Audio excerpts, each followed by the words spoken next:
J'ai l'honneur d'être président de la Fédération haïtienne de football. J'y ai consacré les 2 dernières décennies de ma vie, mais j'ai consacré à ma fédération plus de 50 ans de mon existence et j'ai tout fait pour élever le football haïtien à un niveau supérieur et pour donner à de nombreux enfants, à des jeunes, des opportunités qui pouvaient sembler impossibles dans ce pays à un moment donné.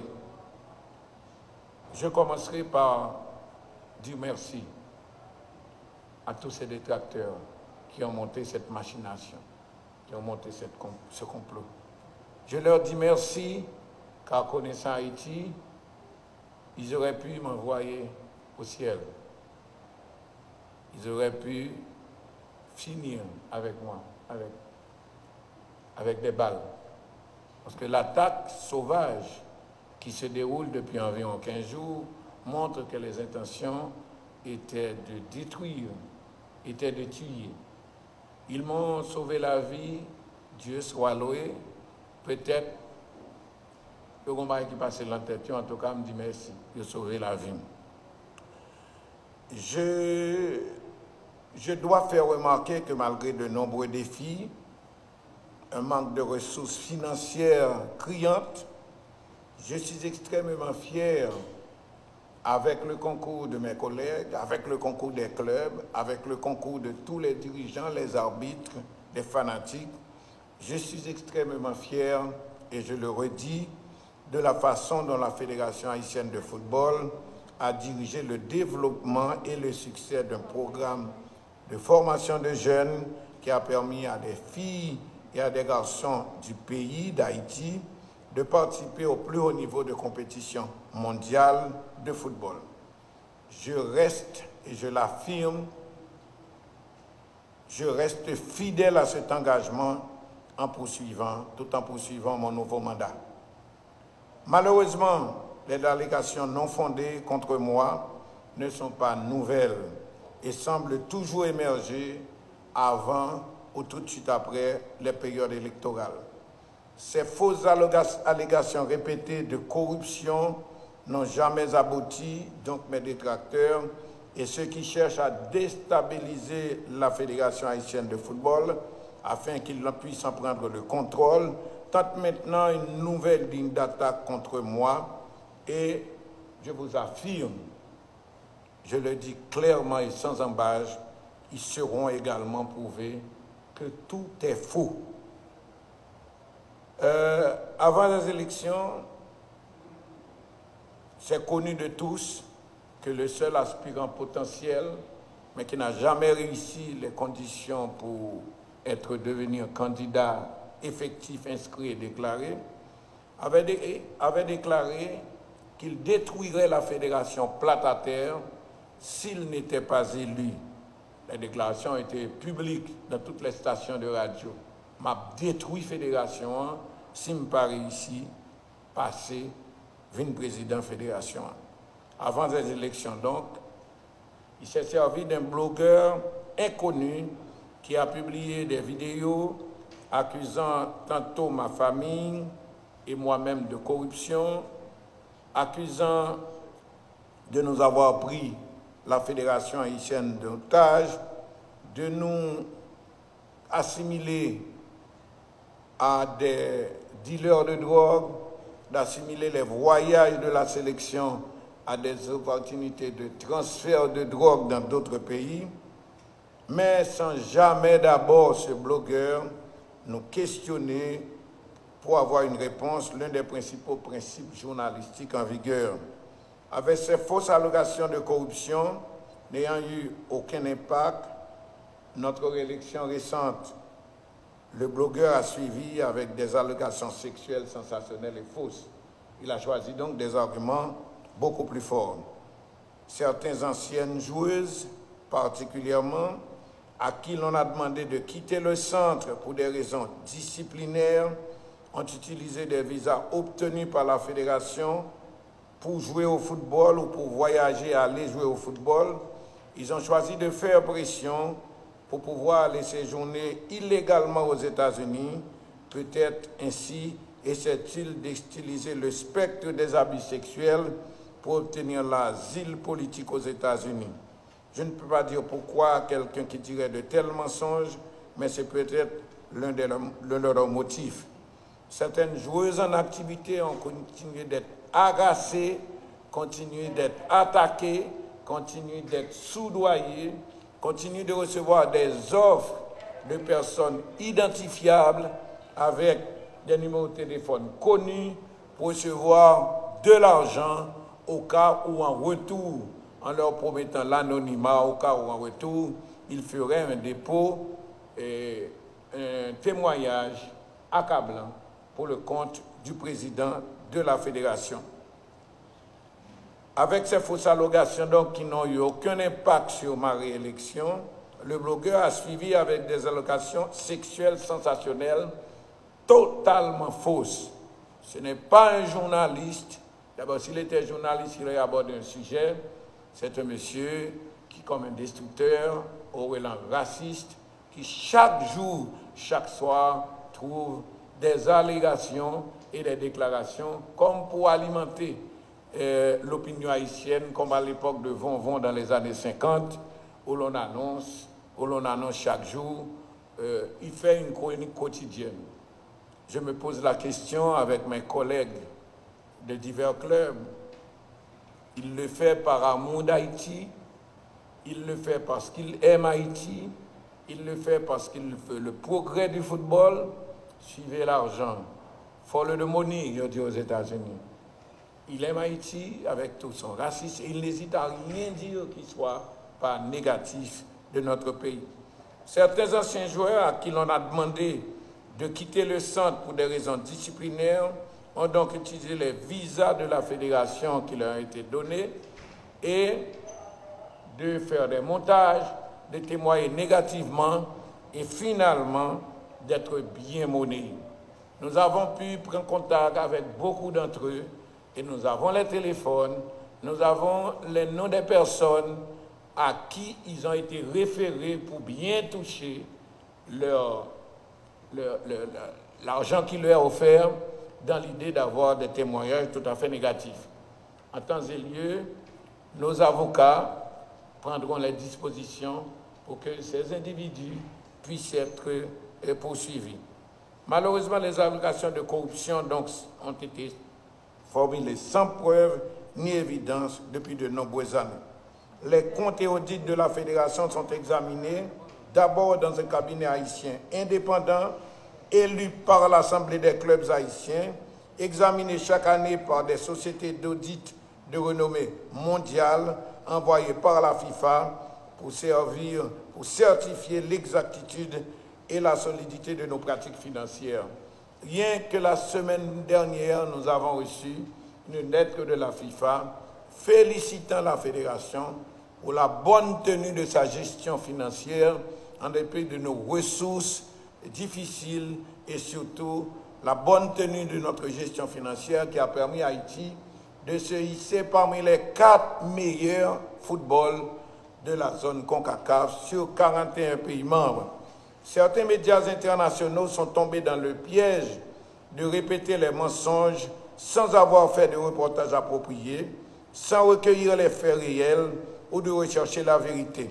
En tant que journaliste moi-même, je les exhorte à venir en Haïti, à venir faire de vrais reportages pour tourner la vérité. Venez voir nos installations et voyez comment nos enfants travaillent dur à l'école et au football malgré le Covid-19. Après l'entraînement du matin, les enfants, dont beaucoup n'ont pas reçu d'éducation à la maison, vont à l'école de 9h à 14h, puis s'entraînent à nouveau après l'école. Je suis incroyablement fier, moi-même et mes collègues du comité exécutif, mais toute la famille du football, nous sommes fiers de l'académie et des installations résidentielles créées il y a 8 ans pour aider à former la prochaine génération de footballeurs haïtiens. L'académie est un modèle de réussite qu'on présente dans tous les ouvrages internationaux où le personnel dévoué nourrit, éduque et oriente les jeunes joueurs. Beaucoup d'enfants, beaucoup de nos enfants viennent de milieux familiaux très difficiles, y compris une pauvreté extrême. Le centre leur offre une opportunité unique, un changement de vie et qui inclut l'enseignement académique et physique, développe leurs compétences en football et offre de l'espoir et un chemin vers le succès, un chemin vers la route menant au firmament de la vie. À l'académie, les enfants reçoivent 3 repas complets par jour, supervisés par un nutritionniste. Ils mangent un régime fortifiant, typiquement caribéen, de poulet, de riz, de bananes, de pâtes et de salade. Régime d'ailleurs que consomment tous ceux-là, exécutifs, dirigeants, hauts cadres de la fédération, qui ont l'honneur, quand ils ont la chance d'être au centre lors de nos réunions. Nous voulons les dortoirs de l'académie, comme on l'écrit, ne sont pas surpeuplés, ils sont aménagés comme un campus olympique avec de grands espaces de vie. Les enfants sont séparés par tranche d'âge et par sexe, et un adulte du même sexe les surveille et dort dans leur dortoir. Aucune allégation sexuelle, d'ailleurs fausse et anonyme, n'a jamais été déposée depuis 20 ans que je suis président, ni depuis 8 ans depuis la création de l'Académie Canon. Les gens qui font des suggestions sur la base d'une vidéo que j'ai publiée moi-même sur une page Facebook me montrent assise avec une jeune fille, Coventina, sont complètement hors limite. J'ai été la figure paternelle de nombreux enfants qui ont suivi notre programme. De toute évidence, il n'y avait rien sur l'écran qui était en quelque sorte controversé, sinon on était en train de fêter la réussite du stage et l'admission prochaine pour la première fois d'une jeune haïtienne dans un grand club, dans le plus grand club de football féminin au monde. Lorsque le président Olas nous a annoncé qu'on voulait de Coventina, qu'on la voulait tout de suite, on était content, on s'en réjouissait, et j'ai eu un entretien affectueux, public, qui a été d'ailleurs publié il y a de cela 3 ans dans toute la presse haïtienne.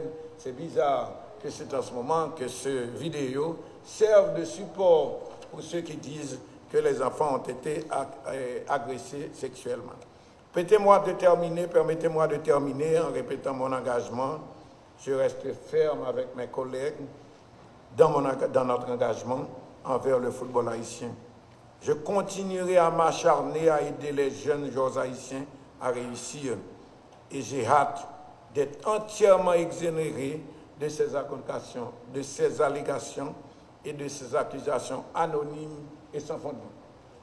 Nous avons déjà pris toutes nos dispositions avec notre avocat bénévole, Maître Gaston, pour porter plainte en Haïti contre X, car il n'y a pas de victimes, il n'y a pas encore de gens à être identifiés, mais nous allons forcer la justice, porter la justice à faire une enquête, à ouvrir une enquête, pour que la lumière soit faite et annuler cette abomination.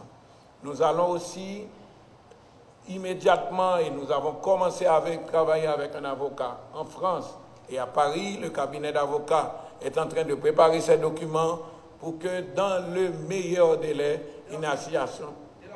dès la semaine prochaine, une assignation soit produite contre ce journaliste pour racisme, pour tentative pour mensonge, pour tentative de dénigrement de personnes en Haïti, mais également de citoyens haïtiens. Nous avons recueilli une firme de relations publiques qui travaille à montrer au monde que nous ne sommes pas ce qu'on veut faire de nous, et nous préparons nos dossiers également pour acheminer et pour assigner le journal Guardian de Londres. Et nous allons porter plainte ici en Haïti dès demain pour que ceux qui se cachent derrière des visages masqués, qui empoisonnent l'existence des filles, qui les met au bord de l'éclatement.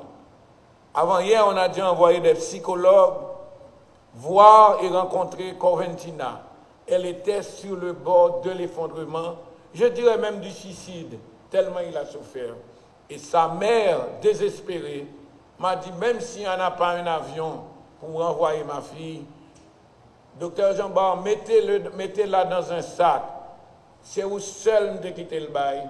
Sous ça, vous voyez faire moi si pas un avion, mettez-le dans le sac, mettez-le dans le cargo, vous voyez faire moi pas qu'à supporter ça. Car dans tout cela, les organisations, peut-être, je les comprends, secouées émotionnellement, même si ces organisations, aucune de ces organisations n'a jamais pensé, en 50 ans de football féminin, à organiser une petite coupe, à offrir un ballon, à organiser des cours de formation, à préparer ses filles à tout ce qu'il fait. Mais ces organisations, je pense, je déduis que c'est peut-être par enthousiasme, par désir de servir, qui se sont empressés de prendre une parole sans sens, sans victime, sans identification et sans nom.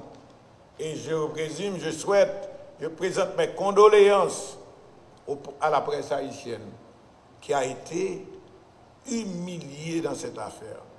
Vous avez des journaux, vous avez une radio, vous avez télévision, vous avez Facebook, vous avez WhatsApp, vous avez Conditions féminines, vous avez ministère de la Justice, vous avez ministère de la Communication. Nous tous, nous avons ignoré ces chemins. Et on s'est contenté d'un petit blogueur avec un petit maillot, avec un air raciste, comme s'il haïssait Haïti, traitant moi-même de criminel et d'assassins à chasser et envoyer en prison, et tout le monde, sans preuve, sans jamais voir qui c'était la victime. Aujourd'hui, c'est Guérina, c'est Nerilia, avec une fausse compte Twitter. Hier, avant-hier, c'était Neloud, avec un faux compte. Après, c'est Coventina. Ce matin encore, ils sont passés à Tabita. Tout ce qui a d'essence, de vedette, de potentielle gloire du football haïtien, qui a été porté au nu il y a à peine un mois, en brillant et en tenant tête au Mexique, la plus grande puissance de football dans notre région. Le Mexique est vice-champion du monde dans cette catégorie. Tout le monde s'est laissé aller sans se dire, mais pourquoi ça? Pour qui ça? À partir de quoi? Il faut croire. En octobre, c'était une accusation d'avoir dilapidé les fonds FIFA. La FIFA est venue avec une grande compagnie, Bidio, est venue, félicitations pour vos finances. Ensuite, ils ont dit que nous avions des dealers de drogue au sein de notre communauté. Comme si dans un voyage d'équipe nationale, au Cap mettait drogue. Ça n'a pas tenu quand les Haïtiens sont intelligents. Le troisième point, ils ont parlé de la tenue du centre, citant un entraîneur national qui a eu le cœur brisé en voyant quelle nourriture. Entraîneur national là, nous connaissons, nous identifions, nous avons témoignage. Peut-être par rancœur du fait de n'être plus en position. Mais entraîneur national, ça, il mange en bas chaque matin. Et je t'avoue, le baron qui t'ont green du l'assiette. Et ils ont senti ça qu'on a choisi un coup fatal. Un coup qui n'est pas capable de vérifier, un coup qui n'est pas capable de sortir. La démarche en ce moment, c'est joindre témoin. En pile fille, nous avons des gens qui ont fait live, ils ont dit qu'ils ont joué Tigresse. Il y a un qui dit qu'ils ont joué à Tigresse, et en 72, ils ont joué ensemble à Tijac. Et c'est là qu'on tout le bagaille. Mais ils ont joué à Tijac en 72, Tijac a 4 ans. Il n'a pas de coller Tigresse ça. Donc il n'a pas de jouer avec elle. Il y a un qui a joué, qui connaît, et qui a cité madame qu'on a joué. Mais il oublié non madame, il mettait Miguette. Et tant de montages, des filles que je connais, peut-être que là, notre service de marketing vous donnera, toutes les conversations qui a eu lieu entre les témoins et ce monsieur blogueur en France, il a donné les noms des téléphones, si vous êtes en difficulté, que vous avez d'argent, des personnalités connues, des organisations connues, il va téléphone pour y relayer si il y a un problème COP, parce que nous bien organisés, nous puissants. Et puis, vous êtes, nous quand nous avons un film, monsieur a dit, s'il n'était pas candidat, dernièrement, c'est parce qu'il faut forcer quitter, retirer candidature. Pour retirer candidature, il faut être candidat. Il faut forcer retirer candidature parce que Dado est puissant. Il a pile gang, il a pile l'argent, ils ont intimidé tel, si je ne pas retirer candidature, moi, je mourir, obligé de forcer retirer. Et tant de choses encore qui ont été racontées sur Intel. Il y a mon fils qui signe tous les contrats de la fédération. Mais la fédération dit chaque jour, il n'y a pas de sponsor, sinon pour aider, qui plus bonne nous boisson pour que les gens entraîner que le bon moyen. Ils ont parlé, ils ont dit des choses. Semaine ça, il a annoncé à venir avec nous vendre visa. Nous vendre visa. On y a une machine visa. Ils peuvent avoir des choses. Même penser que nous sommes des journalistes, nous sommes une société, nous sommes des hommes éminents dans ce pays. Nous avons des gens qui sont lucides. Nous avons des journalistes qui sont courageux. C'est la presse qui est la plus courageuse en matière de dénonciation, de viol, d'abus quelconque. Il n'est pas normal. On sent qu'il a en Haïti, c'est soit un petit blanc maintenant qui n'est pas journaliste, qui n'a aucune formation, qui n'a aucun sens d'éthique, mais bien monnayé par des puissants en Haïti qui cherchent à déstabiliser le football, à courir derrière ce qu'ils disent les 6 millions de dollars que la FIFA donne à chaque fédération, et peut-être sachant maintenant que le football est devenu, si vous voulez dire, un secteur de blanchiment, un facteur de blanchiment d'argent, peut-être gens où les footballeurs fait, parce qu'on les connaît, ils sont là depuis longtemps. Les mêmes complots qu'il y a eu en 98 avec qui c'était les mêmes acteurs, ça revient. C'est dommage. Au crépuscule quand même de ma vie, un crépuscule, je vous assure, qui sera long, parce que Dieu me donnera le courage de continuer à me battre, pour continuer à offrir aux jeunes toute la possibilité qu'il faut pour travailler avec des collaborateurs, afin de faire que la seule activité indépendante, intègre, rigoureuse, qui est d'attaque et qui obtient des résultats qui fait monter Haïti dans la hiérarchie mondiale, il ne faut pas détruire.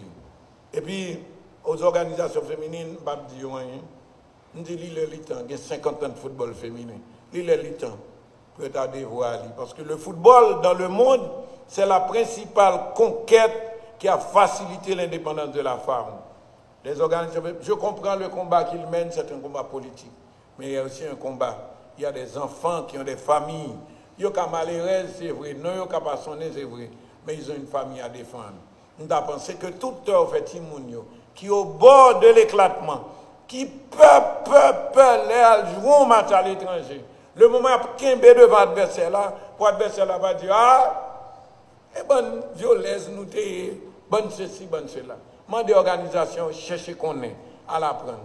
Nous avons déjà écrit à toutes les organisations. Nous avons demandé à la FIFA de venir. La FIFA promet de venir avec une organisation qui s'appelle Save the Children pour venir travailler avec nous. Nous demandons en pile qu'on venir. Nous avons écrit au réseau haïtien, au NDDH, nous demandons de venir. Nous pourrons porter plainte dès jeudi, c'est ça, M. Gaston? Dès la semaine prochaine, on va porter plainte en Haïti contre X. En Haïti cette semaine, en France, la semaine prochaine, et éventuellement aux États-Unis et en Angleterre. C'est dommage que dans la situation, nous avons besoin de petits moyens pour nous occuper de petits moyens plus bien. Mais malheureusement, l'honneur du pays, l'honneur de nous tous, dirigeants de football, des 4 coins du pays, l'honneur de ces jeunes qui ont parents, qui ont famille, qui ont accepté de vivre notre vie, de faire d'autres sacrifices, pour être capables de défendre. Je pense que c'est tout ce que nous avons à dire. Nous n'allons pas renoncer, nous allons continuer à nous battre pour l'honneur de ces enfants, pour le respect d'Haïti qui a été foulé aux pieds. Nous, toute organisation sans la pays, Blanc Foot, nous seuls qu'à l'autre, nous ne pouvons jamais connaître ce qui passe, nous ne pouvons jamais connaître, Blanc n'a pas rien, mais il pensait que, plutôt pour petit blanc, si le blanc le dit c'est vrai, il mène nous là. Le football mène à tout, le football mène à la gloire. On prend pile et compliments à un moment donné, pas bien longtemps de ça, gagné. Mais le football mène également à la honte, à la déchéance. C'est dommage.